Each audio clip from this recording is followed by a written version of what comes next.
All right. Yeah, no, just at just under 2 hours. Let's go ahead and dive into topic two. Your favorite game. Hit Wait, me. one second. What? Okay. Why? What is your obsession with those? Like, they can't be that soft. They are that soft. Okay. My brother's obsessed. Do you want to show the camera what I- you're wearing? This is what he They're goes to sleep in nowadays. nice. He's a grown man. That's fair. They are the softest That's things fair. on earth. Soft things on earth. Big Okay. pinky pajamas. Cool. That's my All brother. right. Topic two. Topic two. Take two. Um, so my favorite game ever is inFamous. Specifically the first one. Yeah, those games are all very, very, very good.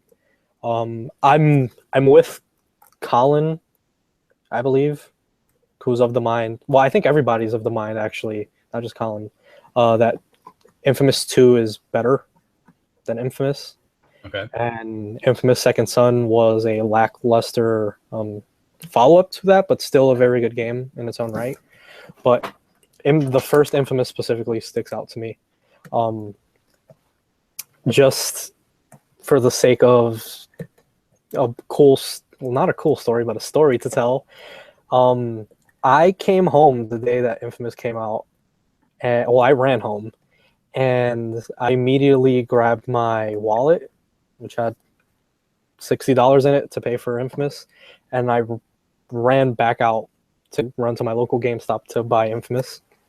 And unfortunately, the way the schedule for our family works, within like 15 minutes of me getting home from school, my dad would typically wake up from his nap and then head back to work. So while I was away, he got up, he got ready to go back to work, and he left and he shut the door, he locked it. I ran to get inFamous without my keys in my pocket. So I go to GameStop, I buy the game, whatever. I come back. I bang on the door downstairs so that somebody can let me into the building. Somebody lets me into the building within like 2 minutes. That's all cool. I run upstairs and I bang on my door because, well, I tried the knob first because I thought it was still open, and it wasn't. And then I banged on the door like a madman and nobody answered. And I called my mom, because I call my mom for every emergency.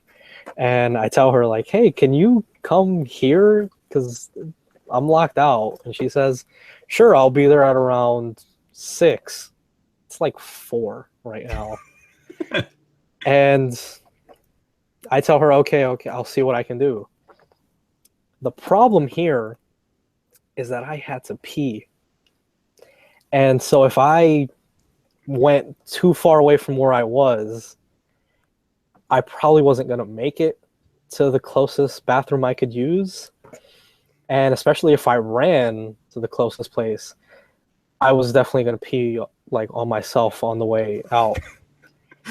So I went back downstairs in the hope of like sort of slowly making my way to my parents' shop, which isn't too far, but at this point it's like really bad and anything is going to make me pee.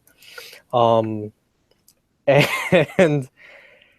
I make it outside, and then this lady, she like sees me like pacing back and forth like in distress of something. She doesn't realize that I'm about to let loose. She thinks that like something's happened to me. So she asks me like, oh, can I help you with anything?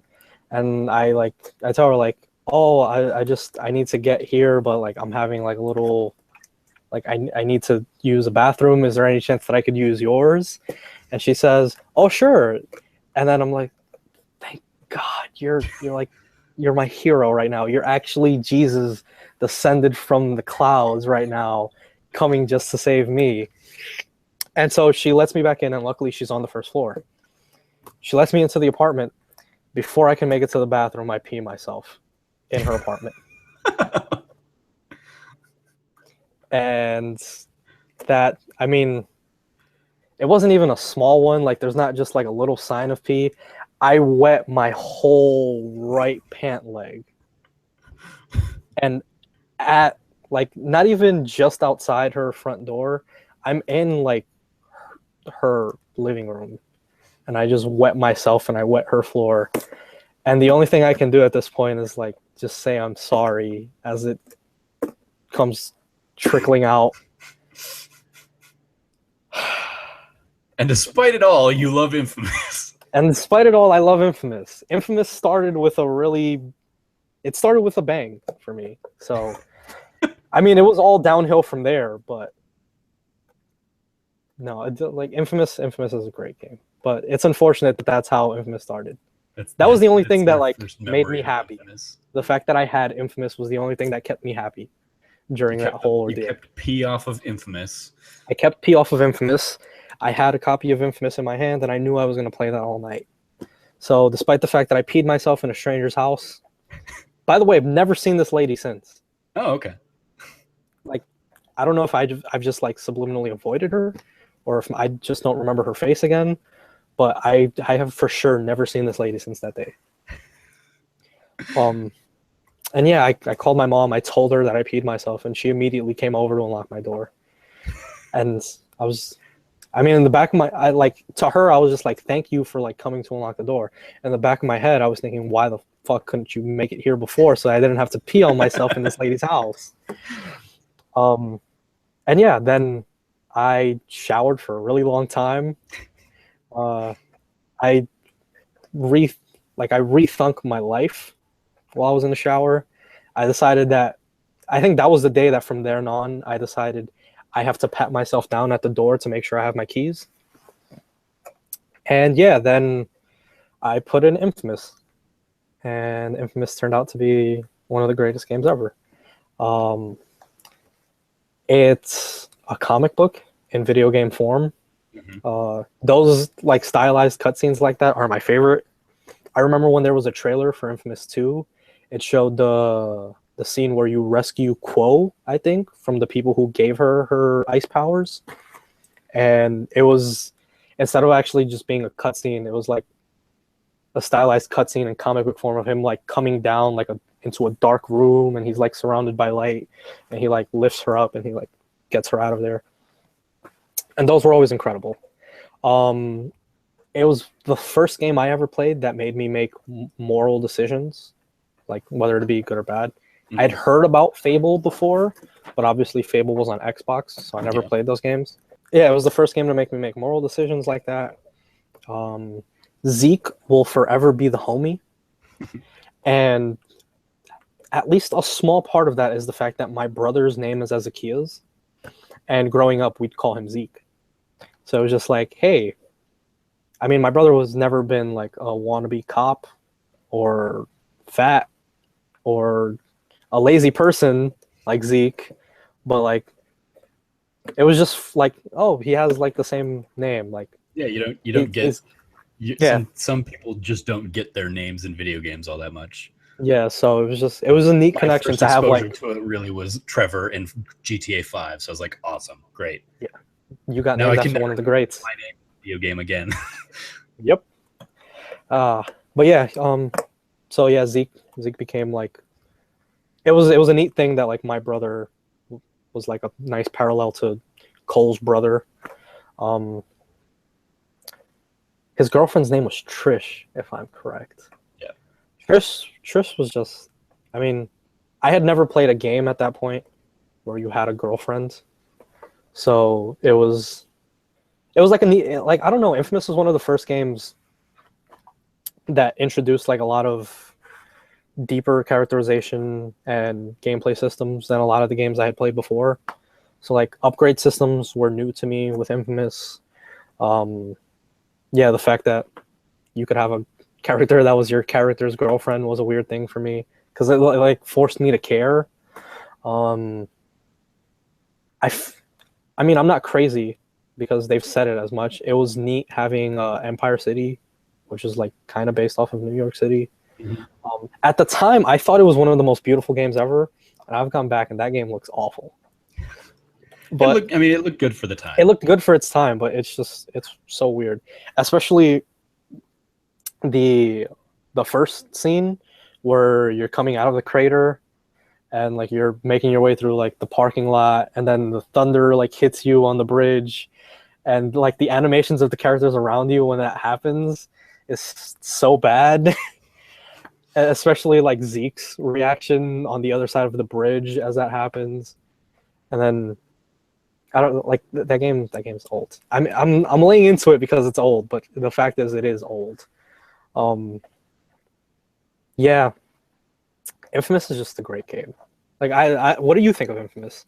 I mean, Infamous. I came to Infamous. I love it as well. I came to it after the great PSN outage, because that was one of the they offered as we're sorry we fucked up for 40 days. That was one of the reparations games. And so when they were like, here are the 6 games you can choose from, I was like, I don't know most of these games. So I did some research and read I read reviews on IGN basically to see okay, well, what are the games that are highest ranked or highest rated, and what are people saying about them. And I read about Infamous, and I picked up Infamous and Dead Nation from that. Were the 2 games I picked. Same 2 choices here. And even though I already had Infamous. You already I think had at that point I had traded in my copy of Infamous, and so to keep it with me forever, I believe I got a digital copy of Infamous with Dead Nation. Yeah. So I played that, and I got really into it, got really hooked. Enjoyed it. Moral choices were not a new thing for me with with a handful of other games that I played. I mean, going back to even KOTOR or something like that on the original Xbox. I need to play KOTOR. There's some good games. They're also very old. Oh yeah, I mean it suits my site, so whatever. Yeah, I'll deal with it. Yeah, but yeah, the comic, the original comic book character nature of it, especially because I'm so when Heroes was a TV show, I was super into I was writing sketch comedy and stuff in college, I think at the time, and I basically was I want to be a writer was one of my things. So I was I'm gonna go to Hollywood. I'm gonna be a writer for Heroes. I'm gonna write myself into the show, I mean it's a thing I've had for a long time where I was I want to write a character that is a superhero, super villain kind of thing who controls electricity and loses when his powers manifest for the first time. They manifest while he's holding his child, and he electrocutes his child and kills him, and so he lives with that regret for the rest of his life. But he can control electrical current, not just with flashy shooting lightning from hands, but even at the molecular level and stuff. And so he could rewire neurons in a brain or something like that. Has been my ideal superhero villain thing that I want to write, the character that I want to write. So seeing a character that was this character controls electricity, it's why I have a ridiculously weird love for Static Shock growing up. Really enjoyed that kind of power.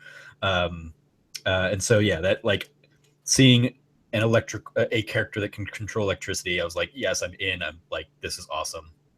And yeah, the story, it's a good story, and it does get you kind of invested.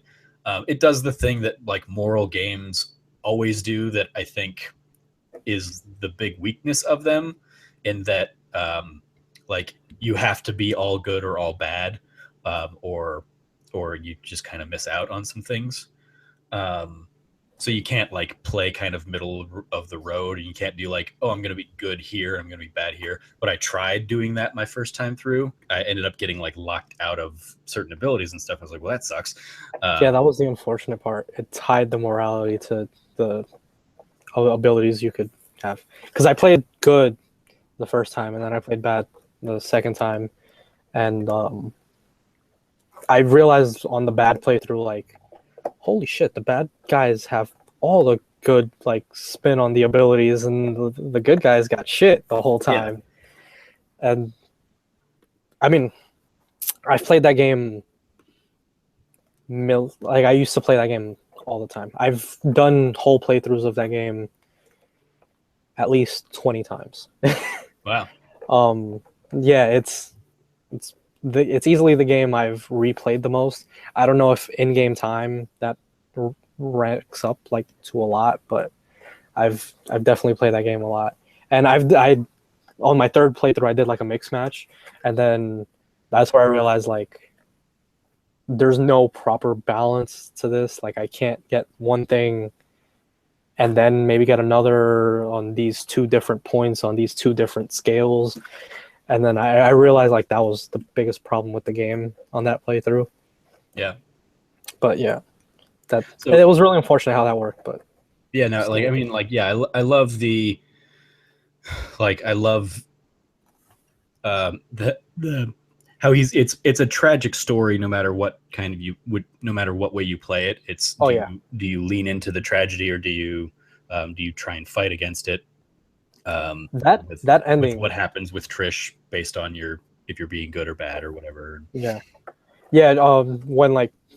When she hated me as she died in the my second playthrough where I was evil, like that like hurt. Mm-hmm. Like it actually made, because I mean, like I was saying, the abilities on the bad side are so much better than the ones on the good side that the whole time I was doing a bad playthrough, I wasn't really worrying about like what I was doing to Empire City. Like I think one of the things you can do on the side, or maybe it's just part of the first like boss's arc, like Sasha's arc, where she's polluting everybody with tar that has like mind control things in it. It's a weird game. I think the bad option is to like just keep that, like don't destroy that pump, like just let that keep running its course. And like that didn't weigh on me. But at the end of it, like Trish, because like Trish dying is inevitable, because you planned that out to be that way yourself, because future you is a dick. Yeah. Like her hating me at the end like really had like a profound effect on me, because I was just like, but I loved you. Mm-hmm. Like I did all of this so that I can rule Empire City with you by my side. And then at the end it's just like, nope, I hate you. I hate what you've become. She was You're not the man back that I love. She really was holding me back. And yeah, the ending with Kessler being you, I don't know if I was just like, I mean, when I played this game, it would have been 2009, so I would have been 11, no, 12, because this is just after my birthday too. Mm-hmm. I would have played that when I was 12. I don't know if it's just that I wasn't familiar with too many plot twists in stories, but that threw me for a loop. Like, mm-hmm. Even halfway through the boss fight, I was just like, I'm fighting myself. What the hell is going on? Yeah. No, it makes for it makes for a good twist in the game, especially if you don't know it's coming. Yeah. Obviously, but like, yeah, it was one of them because, and even as a more like seasoned veteran, or fan of like the genre and stuff, it was interesting. Like I enjoy those kinds of like where time loops back in on itself. I'm a huge sucker for those kinds of stories. So, so that was another like notch in the belt that game checked off on me. It was what, like when you were like, oh yeah, my game is infamous. I was like, oh, that's a good choice. But it's one of those that like slides under the radar. Like it's a good game. It's a great game. But it's fantastic. Like it gets overshadowed by other games in the series with like Infamous 2, but even other games that were like the big games at the time. And like I feel like other franchises on like PlayStation and stuff. I feel like the thing that unfortunately happened because of the nature of these two games releasing like so close to each other, and because Infamous was an exclusive, I feel like just off the bat it got overshadowed by Prototype, which I also ran out and bought that first day. I didn't pee myself that day though, so that's a win. There you go. But just that game being like more mature, and it was more fun to play just because it really lets you just let loose in Manhattan, like a lot. And like as opposed to Cole climbing up a building, as Alex Mercer, you could run up a building and then super jump off the side and then fly. Like just in terms of that, it nailed like the superhero fun gameplay better. But I think Infamous might have been the turning point for me in video games where I started caring more about narrative than gameplay. And so I cared for that story much more than I cared about Alex working his way to find out like what the hell Project Blacklight was and da da da da da. Yeah. But yeah, because that game was multi-platform and more fun to actually play, I feel like that might have overshadowed Infamous just right off its debut. Mm-hmm. Yeah, like I said, I mean, like I came to it late, not until after the PSN giveaway kind of thing, but it was also like both that and Dead Nation introduced me to the games that I might not have like found otherwise. So like, and it came out like right around the time that Infamous 2 was coming out, or it like that happened around the time Infamous 2 was coming out. So I was like, it sold me on Infamous 2 as a result, and like Dead Nation sold me on Housemarque games like Resogun and stuff to kind of come forward. So it was like it was a genius like marketing strategy on their part to say, well, these are the games we're going to go ahead and offer you. And hey, look, right around the corner, here's a new Infamous for you if you really enjoyed, that one we gave you. Were you keeping up with Infamous 2 as it was like announced and released? I don't think I was too much. I'm pretty sure it was very much like kind of an off my radar at the gate. Like it's weird because like that when I was like while I was in college, there like things were very spotty because it was like, okay, I was gaming in between shows, but like plays and stuff were my priority at the time. So like I was still playing a ton of games, but I don't remember, like it's much more of a blur period. Like I remember the games I played, but I don't remember when I was playing them. I don't remember what kind of like research I was doing on like IGN or something like that. So yeah, I don't recall knowing, and even like after the fact, I found out like Greg's writing about Infamous and how it helped him through really hard times and stuff. But I didn't see, like I was not around when that was happening that I recall.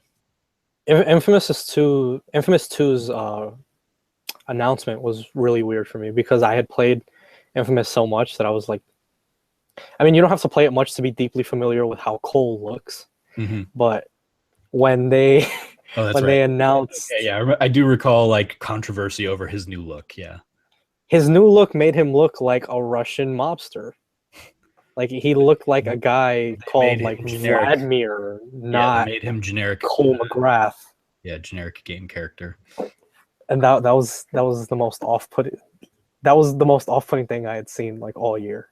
And like I wasn't in arms about it. I wasn't like, I will send you death threats, mostly because I don't know how to send death threats at this point in time. But I'm not going to send death threats. But I was considering like making like an online handle to see if I can get in touch with Sucker Punch and just be like, why? Why did you do this? Why are you doing this to Cole? And then they quickly remedied that, so it's all good. Yeah. Also, they did a really cool thing with, not a really cool thing, but a better thing with his appearance in Infamous 2, where like in Infamous, as you grew to be more good, you kind of like got whiter and brighter. And then if you became more and more evil in Infamous, I think your clothes would look more ragged, and for sure you'd have like black veins, as if you had ingested the tar from earlier in the story, and it always looked really weird and way too evil for me.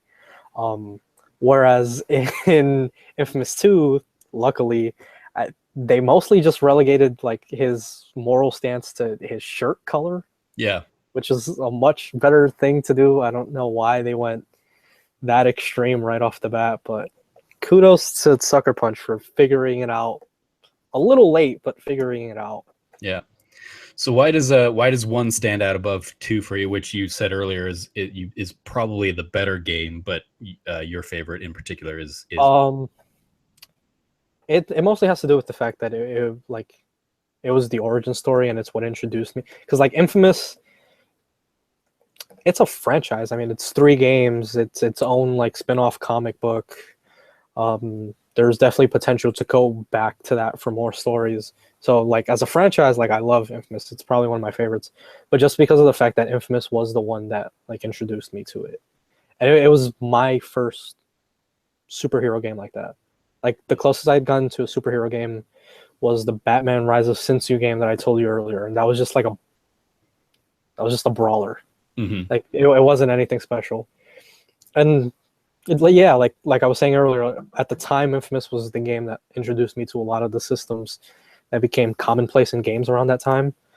I didn't play Uncharted 1 until late. Like I'm not even gonna talk. Like I had tried it before. I tried it closer to its release, but I didn't actually play the whole game until a very, very long time.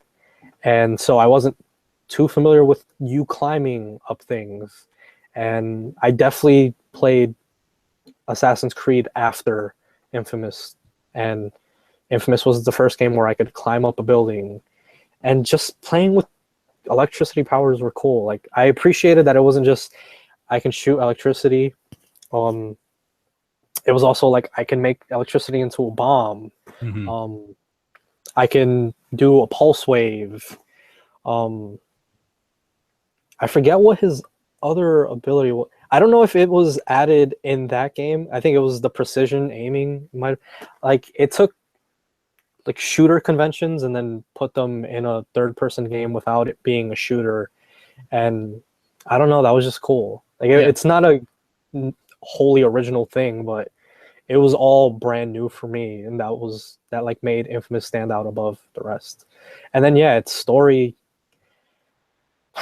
the whole the Warren district, which was the second district, and like you fighting the trash people. Like when I got to that, I knew that this might be the game for me. Because just the fact that you're fighting you're fighting an old guy named Alden who has decided that the best use of his psychic powers is to form trash armor and a trash army. And they reside in a junkyard and they live in the shittiest district of the city, and they are intent on running this while also smelling awful. And it's just such a weird game. And then Sasha had the Reapers who like looked like hoodlums, but then there was those few Reapers that were actual conduits, and they had like a like earthquake attack that like came at you directly. And what was the third faction was the scientists, I believe. I can't remember their names. Yeah. I mean, it's been quite a It's while. been way too long since I played that game. So yeah, But it's definitely it blurred just for me. But that game just threw everything at you. yeah, did you? How did? Where do you fall on? So you said earlier that you think Second Son was a step back. Do you Yeah. think it was a step back because it left Cole behind, or? No. I was all for moving on from Cole by the end of 2. Although the good ending of 2 like teased that he might come back, Mhm. but I felt that was more of a tease than an actual hey, we're actually doing this. So I was fine with them moving on. And I actually like Delsin as a protagonist. Like Delsin is a cool, charismatic dude. Maybe he's too much of an overcorrection from Cole being overly serious all the time, but I appreciated him, and his relationship with Reggie like made that game pretty swell for me. Yeah. Um, I mean that was I love the like knowing the relationship between Troy Baker and Travis Willingham. yeah, is Like mirrors like that relationship there. you can very easily see how much they care about one another through that game as well. So it definitely made it like a better connection than maybe we got from like even Cole and Zeke. Mm-hmm. But yeah, I felt like its 2 biggest missteps, which aren't original, they're like echoed by anybody who has like criticized the game, is that it's open world, beautiful rendition of Seattle, but like just as empty of like actual real side activity, just like the older games. And you kind of had hoped that they would have learned from that, but they didn't. I mean, the coolest thing you did was like the spray painting, and even that wasn't all that cool. Using those motion controls in that DualShock 4, shaking your spray can. And then also you had to touch the touchpad to like break into cages, I think, to free people. It's really weird. I'm so glad they dropped all of that stuff really quickly. But then, like, narratively, it was also just weaker. Like, I mean, be warned, you're gonna get that kind of stuff again with the Switch. So. Oh yeah. Welcome back to gimmicks. But yeah, narratively, it was weaker. The original inFamous had the benefit of the doubt of the fact that it was introducing you to the world, I feel, and even then, it did a fairly good job. And then inFamous 2, it was really sad for me that they packed like his finale all into one game. Like I do wish Cole's story was longer, but like that being like his final battle with the Beast, was a pretty cool way to send him out. Yeah, I remember thinking like, oh, like I really liked Empire City. Now why am I in New Marais or whatever? Like it seemed like a change in location for the sake of a change in location. Yeah, definitely. But I mean, they sent out Empire City like in a blaze. Oh yeah. So I at least appreciate that. Like, but it definitely is like a change just for the change, like for the sake of change. And I mean it's fine because New Marais is like it's. I haven't been to New Orleans. I saw when Greg went. I think he tweeted out something like, "Oh, when they were making New Marais, like they nailed how New Orleans is." Yeah. And like I liked New Marais. I probably like New Marais better than Empire City, but yeah, it left me wondering like, oh, did they choose this to make a commentary on like post Katrina New Orleans, because you have like an entire flooded district, which sucks for Cole. And so I was like, it's never that I'm like, oh, I wish they'd left politics out of this or something. But it was like, oh, was this their original intent, or did the world change? And so they were like, oh, let's kind of like go with that and explore that idea. And it's just like the timing of it all was interesting, I think. Yeah. No, it definitely is. But yeah, I was talking about the narrative of Second Son. Sorry. No, yeah, Second Son, when they announced it, it seemed like it was gonna talk more about surveillance and like martial law a lot more than I feel like it did. It used it to make Seattle feel slightly more oppressive, but I never felt like it was overbearing. So I felt like it was a weak rendition of like a place truly under martial law. And then in terms of the surveillance thing, that was almost never an actual plot point in the game. The closest I feel like surveillance got to a plot point in the game was the fact that you still had side quests making you knock cameras off the side of buildings. Yeah. And so, yeah, it ties back into like the idea of like inFamous Second Son has great gameplay. The powers and the traversal are great. It looks beautiful. Even its cast of characters is like pretty great. But and the fact that they leave the fourth power till after you beat the game sucks. Yeah, I mean, it wasn't a great power anyway, though. It wasn't. It really feels like a half-assed thing they did at the end, just to be like, "Hey, you beat the game. Here's this something thing to do all the cleanup stuff." If you weren't like most of the players who are actually going to care about that and already did all that stuff anyway. Yeah.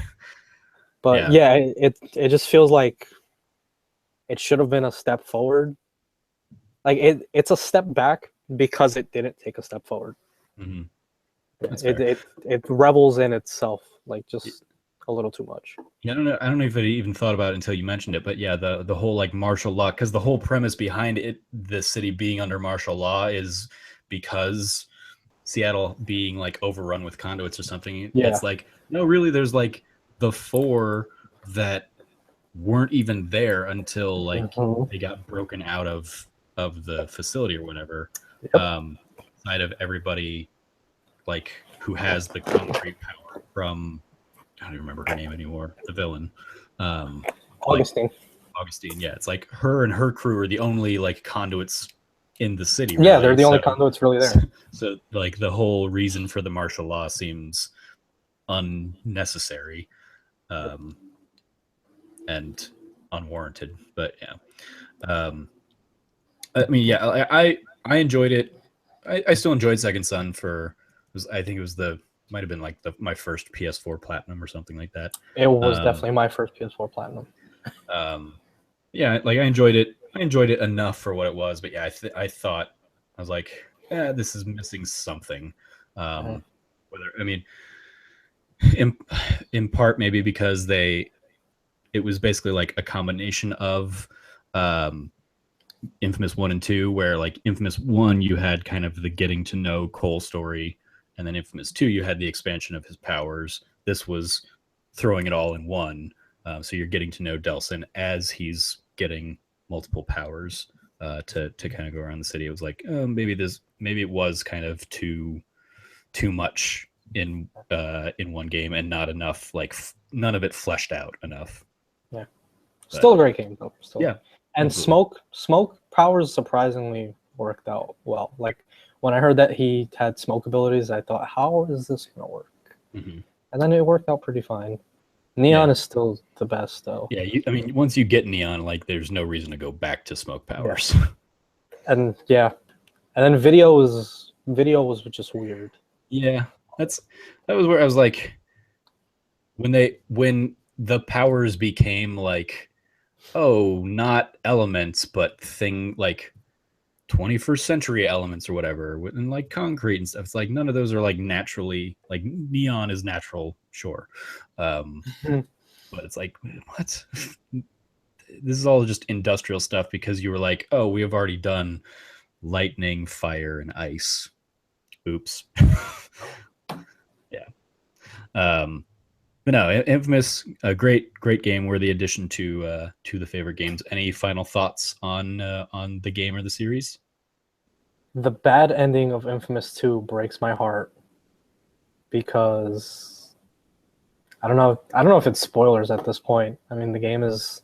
I'll put in the tag that there will be spoilers in this section because we've already covered killing spoilers from everything else. Yeah, killing Zeke broke my heart, and the bad ending of Infamous 2. Mm-hmm. And I wish that upon nobody to play that game. That being said, and I know that like my favorite game is Infamous, but I'm talking about Infamous 2 right now. Those games are just like, they're really good at making you feel, even if it's not heroic, they make you feel epic. There's this one beginning of this mission near the end of Infamous 2. I can't even remember like exactly what you're doing, but there's like a bridge that leads off the mainland and onto this like outer factory or whatever, or little island, and it's like it's a mission to get revenge for something. What it is, I'm not exactly clear, but it starts like thundering in the background, and then it gets darker and more ominous, and like there's more lightning as the mission goes on, and like I don't know if it culminates in this or if it just happened to be like a thing that I happen to do, but I did my lightning strike move where like you can direct it all over the place while that was playing in the background, and like there was my motivation in my head for revenge. And then like I thought back on that as soon as I finished that, and I was just like, that was so badass. And almost no game has done that for me. Mm-hmm. So those games are really good at making you feel epic. Yeah, absolutely. Great.